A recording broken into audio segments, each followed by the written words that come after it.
ஓம் சாய்ராம். நல்லது நினைப்போம், நல்லது நடக்கும். நம்ம சாய் குடும்பத்தை சேர்ந்த அனைத்து சகோதர சகோதரிகள்கிட்டையும் முதல்ல நான் மன்னிப்பு கேட்டுக்கிறேன். எதனாலனா இன்றைக்கி சிவபுராணம் பதிவு போடலை. அதே மாதிரி நம்ம சாய் குடும்பத்தோட கூட்டு பிரார்த்தனை பதிவும் சாய் ஃபேமிலி சேனலில் போட முடியல. ஆன்மீக தேடல் சேனலில் சிவபுராணம் பதிவும் போடலை. எதனால் அப்படின்னா இன்றைக்கி நம்ம திருச்சிக்கு வந்தாச்சு. திருச்சிக்கு எதுக்காக வந்திருக்கோம் அப்படின்னா, காவிரி ஆற்றை பார்ப்பதற்காக. இந்த ஆடிப்பெருக்கு அன்னைக்கு பெருக்கெடுத்து ஓடும் இந்த காவிரியை நம்ம கண்டோம், அதாவது காவிரி ஆற்றை பார்த்தோம் அப்படின்னா நம்ம வாழ்க்கையில் சந்தோஷம், மகிழ்ச்சி, அனைத்து செல்வங்களும் பெருகும் அப்படிங்கிறது ஐதீகம். அதற்காக தான் இன்றைக்கி நம்ம காவிரி ஆற்றை பார்ப்பதற்காகவே விடிய காலையிலே கிளம்பி நம்ம திருச்சிக்கு வந்தாச்சு. இப்போ இங்கே காவிரி ஆற்றில் பார்த்தோம் அப்படின்னா ஒவ்வொரு படித்துறையிலையும் சிறப்பான பூஜைகள் நடந்துக்கிட்டு இருக்கோம். இப்போ நம்ம கொஞ்சம் விடிய காலையிலேயே நம்ம வந்துட்டதுனால இந்த படித்துறையில், அதாவது கல்லணையில் இருக்கும் அந்த இடத்துல, குறிப்பிட்ட இடத்துல பார்த்தீங்க அப்படின்னா கொஞ்சம் மக்கள் தான் வந்திருக்காங்க பூஜை செய்வதற்காக. நேரம் போக போக இன்னும் கூட்டம் அதிகமாகிறோம். அதனால் நம்ம கொஞ்சம் காலையிலே சீக்கிரமாகவே வந்தாச்சு. சரி, இந்த பதிவு ரொம்ப லேட்டானதுனால நான் ரொம்ப நேரம் பேச முடியல. சின்ன சின்ன கிளிப்பிங்ஸாக எடுத்திருக்கேன். கல்லணை கொஞ்சம் வீடியோ கிளிப்பிங் நீங்கள் பார்க்கலாம். அது மட்டும் இல்லாமல் மக்கள் ஆடிப்பெருக்கு அன்னைக்கு காவிரி ஆற்றில் பூஜை செய்கிறதையும் பார்க்கலாம். காவிரி ஆற்றை வணங்கி அவங்களுக்கு தேவையானதை நல்ல விஷயங்களை கேட்டு சாமி கும்பிட்டுருக்காங்க. நீங்களும் ஆத்மார்த்தமாக அந்த சாமி கும்பிட்டுக்கோங்க. இதை பார்ப்பதே, இந்த வெள்ளம் பெருகி ஓடுது பாருங்களேன், இதை பார்த்தாலே நல்ல விஷயம்னு சொல்லுவாங்க. உங்கள் வாழ்க்கையில் அனைத்து சந்தோஷங்களும் பெருகணும். இந்த ஆடி 18 முதல் அனைத்து செல்வ வளங்களும் நம்ம சாய் குடும்பத்தில் இருக்கும் அனைத்து சகோதரிகள் குடும்பத்திலையும் பெருகணும்னு பிரார்த்தனையோட இந்த பதிவை நான் முடிச்சுக்கிறேன். தொடர்ந்து பாருங்கள். நாளைக்கு எப்பொழுதும் போல் நம்ம சாய் ஃபேமிலி சேனலில் கூட்டு பிரார்த்தனை நிகழ்வு அந்த பதிவு வந்துடும் ஈவினிங் 6 மணிக்கு. அப்புறம் ஆன்மீக தேடல் சேனலில் சிவபுராணம் 5 மதியம் 2:30 மணிக்கு வந்துடும். சரி, வாங்க இப்போ முழுவதுமாக இந்த பதிவு பார்க்கலாம். இப்போ விடிய காலையிலே நம்ம இங்கே வந்துட்டதுனால கொஞ்சம் பேர் தான் இங்கே வந்திருக்காங்க. இன்னும் நேரம் ஆக ஆக தான் மக்கள் அனைவரும் வர ஆரம்பிப்பாங்க. இப்போ ஒரு சில மக்கள் காவிரி ஆற்றில் பூஜை செய்கிற பதிவும் இந்த வீடியோவில் இருக்கு. நம்பிக்கையோடு பாருங்கள்.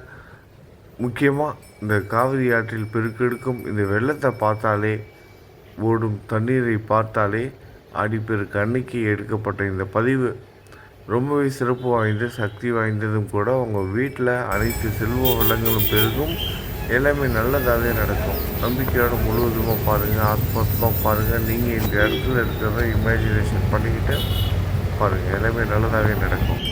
ஒருவேளை ஆடிப்பெருக்கு முடிஞ்சு நீங்கள் பார்த்தீங்கன்னாலும் நல்லது தான். ஏன்னா இந்த பதிவு நான் போஸ்ட் பண்ணுறது ரொம்ப லேட்டாக தான், 10 மணிக்கு மேலே தான் போஸ்ட் பண்ணுறேன். அதனால் நீங்கள் என்றைக்கு பார்த்தாலும் முழுவதுமாக பாருங்கள். இந்த காவிரி ஆற்றில் பெருக்கெடுத்து ஓடும் வெள்ளம் போல் உங்களோட வாழ்க்கையிலையும் சந்தோஷமும் மகிழ்ச்சியும் அனைத்து செல்வங்களும் பெருக்கெடுக்கும். எல்லாமே நல்லதாகவே அமையும், நடக்கும். நம்பிக்கையோடு இருங்க. நல்லது நினைப்போம், நல்லதே நடக்கும். ஓம் சாய்ராம்.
பாலம் இந்த பாலம் கொடியில போகலாம் காவேரியா 5 6 தெரியும்.